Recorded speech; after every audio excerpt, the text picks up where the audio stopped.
The black ship did not congratulate Jarek Holt on his promotion. It altered him. He noticed it first in the quiet moments, those thin slices of time when nothing demanded his attention and the ship's low, omnipresent hum slipped beneath awareness. His heartbeat no longer kept a steady rhythm. It adjusted, faster when probability spiked, slower when outcomes narrowed, as if something had learned how to listen to his blood. He woke from dreams he did not remember falling asleep to. Not nightmares. Briefings. Fragments of places that did not yet exist. Star systems with names that felt unfinished. Faces blurred at the edges, as though reality itself was still deciding whether to commit to them. And one word, recurring, pressed gently but persistently into his thoughts. Piramapo.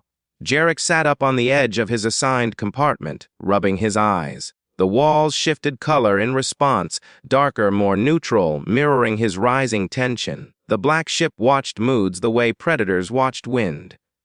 "You could at least pretend to sleep," Ria's voice said. Jarek looked up. She leaned against the doorway, arms folded, expression tight. Her rifle was gone. That alone meant trouble. "How long was I out?" he asked. "Long enough for the ship to decide you're useful again." "That's reassuring. It should terrify you." She stepped inside and the door sealed behind her with a soft, final sound. "We have a problem," Ria said. Jarek swung his legs off the bed. "We always do. This one has a name." She hesitated, then spoke it carefully, like saying it too loudly might wake something. "The witness." Jarek felt it immediately, a subtle pressure behind his eyes, like gravity changing direction by a fraction. "I've never heard of it," he said. "Good," Ria replied. "That means it hasn't noticed you before." Before he could ask, the ship intervened. "Messain rastayamapa activ, tiachia kalestefi ato now neon pestif vesialitiotinidale." Jarek exhaled. "That's not a category." Ria's mouth tightened. "It is when something doesn't attack you, it studies you." They arrived without transition. No falling. No distortion. One moment the black ship's corridors curved around them. The next, Jarek stood beneath an open sky that was too clean to be natural.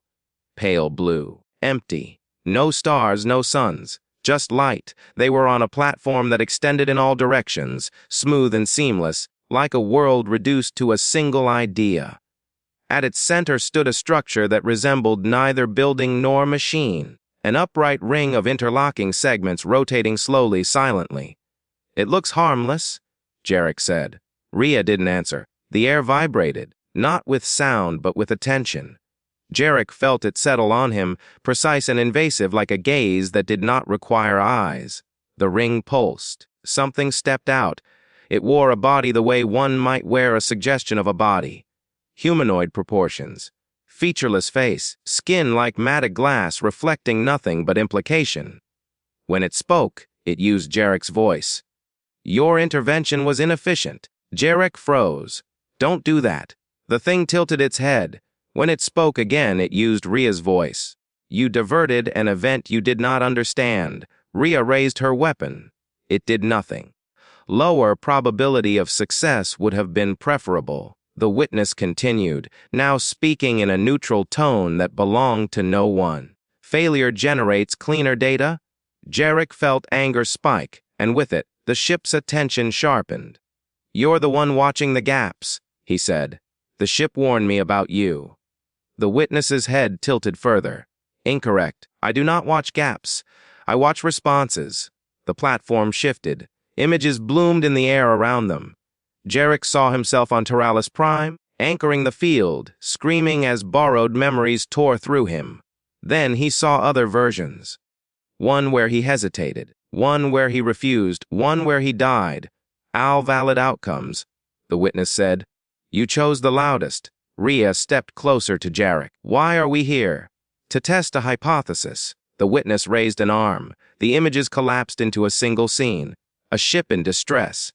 Human. Small civilian markings, no weapons, life signs fluctuating. "Another test," Jarek said. "No," the witness replied. "A comparison?" The black ship's presence surged, heavy and cold, OBSRV INFICT dotted. For the first time, Jarek felt tension not in himself, but between forces vast enough to bend causality. "You're interfering with black ship jurisdiction," Rhea said. The witness turned its featureless face toward her. "I am evaluating it?" Jarek's stomach dropped. "You're studying the ship. And you," it added. "As an extension." The image zoomed closer. The distressed ship's hull was ruptured. Fires burned uncontrolled. Escape pods launched too few. A familiar calculation began forming in Jarek's mind. "How many?" he asked quietly. 87 aboard, the witness replied. "Survival probability without intervention 12%. With intervention?" Rhea asked. The witness paused, just long enough to be deliberate. "Variable." The black ship spoke. "No dire Stevie ISIS-U." Jarek felt the weight of it. "No restriction, no authorization, a vacuum." The witness gestured. The image froze. "Choose," it said. "Act or observe, I will record outcomes. The ship will do the same." Rhea's voice dropped. "This isn't a rescue. It's a contest." Jarek clenched his jaw. "Between what?" "Between philosophies," the witness said. "Intervention versus inevitability." "And if I act?" Jarek asked.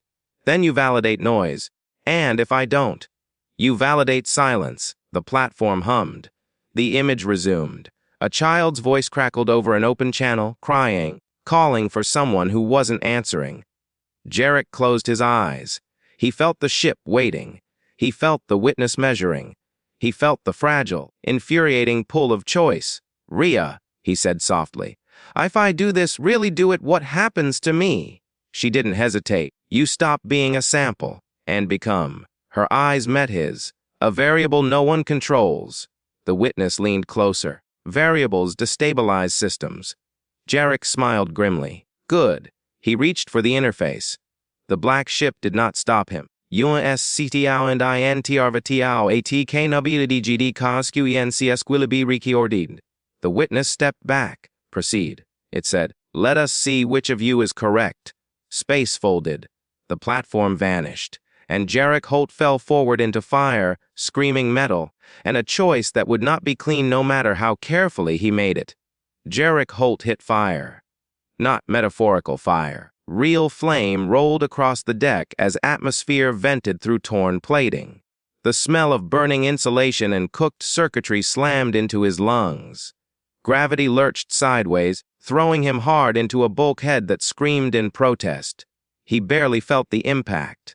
The interface was already awake. His new arm unfolded instinctively, dark geometry sliding beneath synthetic skin as streams of data burned into his nervous system. The ship around him, the civilian transport, became a living schematic in his mind. Hull breaches, fires, life signs fading, flickering, collapsing. 87 aboard, 73 alive and falling. "Emergency response," Jarek shouted, not knowing who might hear him. "Anyone respond!" Screams.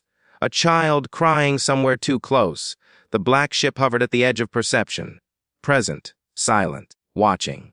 So was the witness. Jarek felt it, not as pressure this time, but as alignment, like a second set of eyes perfectly calibrated to his decisions. Good, he thought bitterly. Let it watch. He pushed himself upright and ran. The corridor ahead was buckled inward, twisted by stress and heat. Jarek didn't slow.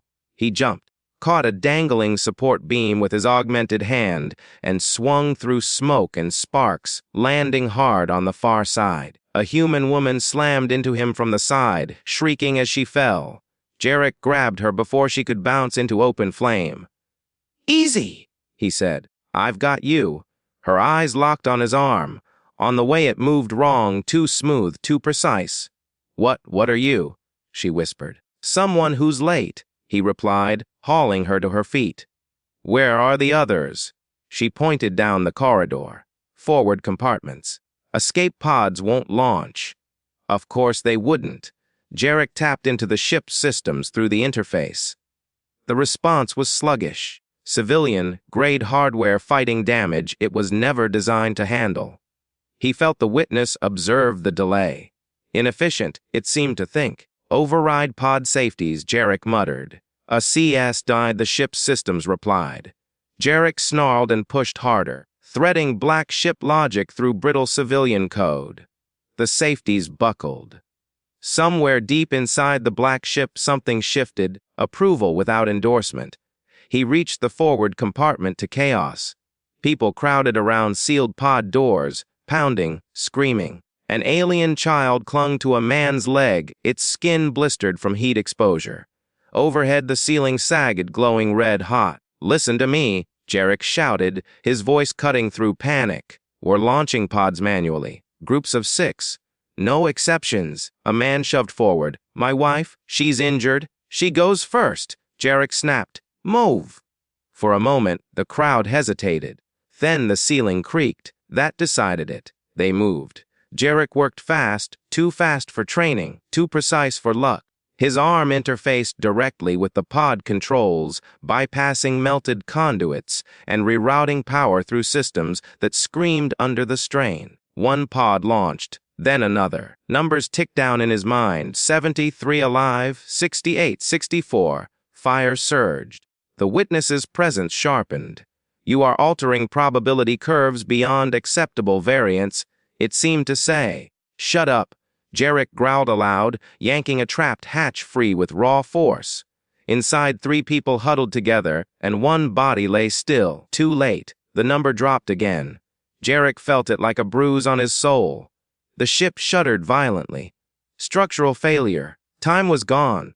Everyone left now. Jarek shouted, herding the last group toward the remaining pods. A young boy stopped in front of him, eyes wide and glassy. "My sister," he said. "She's still back there." Jarek followed the boy's gaze. Smoke. Fire. A collapsed corridor. The interface screamed warnings. "He's wipe out by my A-Street." The black ship did not intervene. The witness waited.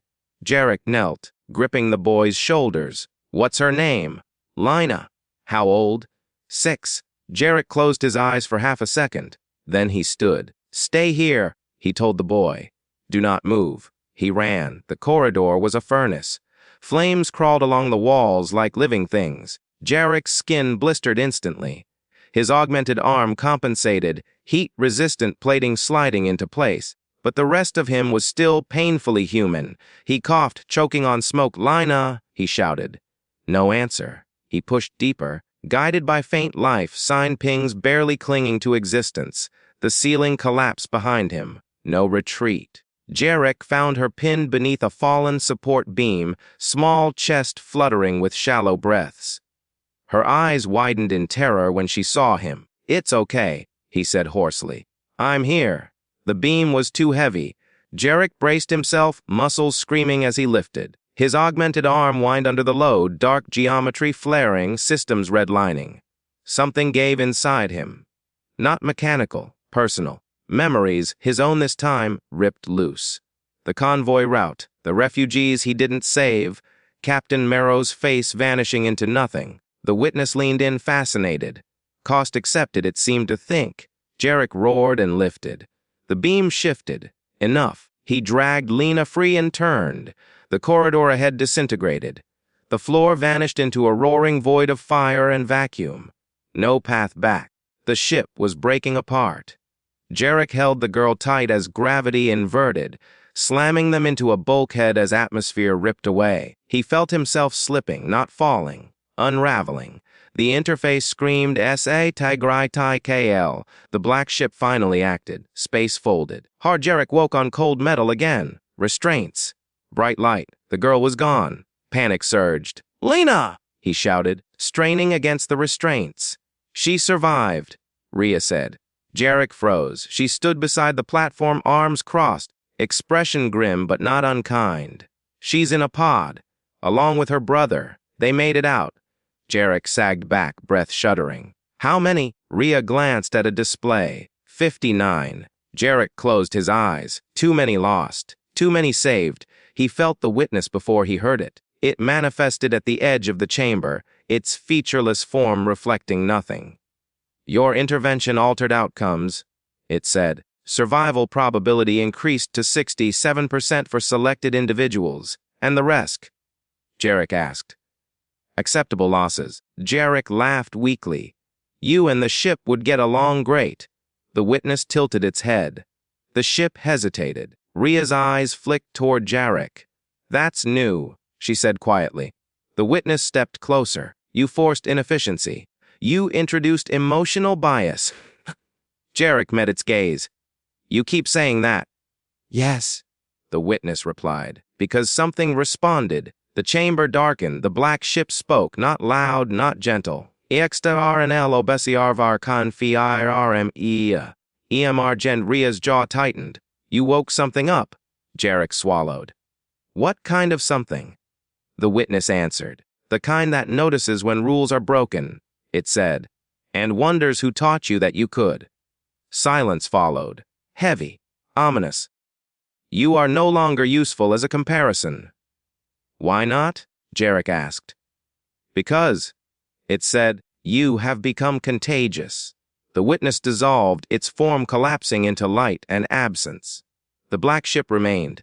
"Jarka helped," it said. "Sties afrida rala desapudoar." Rhea exhaled slowly. "That's bad." Jarek stared at the ceiling, his body aching, his mind scarred in ways no med bay could fix. "Or," he said quietly, "he's exactly what you need." Rhea looked at him for a long moment. Then she smiled, thin, dangerous. "Yeah," she said. "I was hoping you'd say that." Far beyond known space, something ancient shifted its attention fully onto the black ship. And for the first time, the ship adjusted its course not in response to probability, but to threat.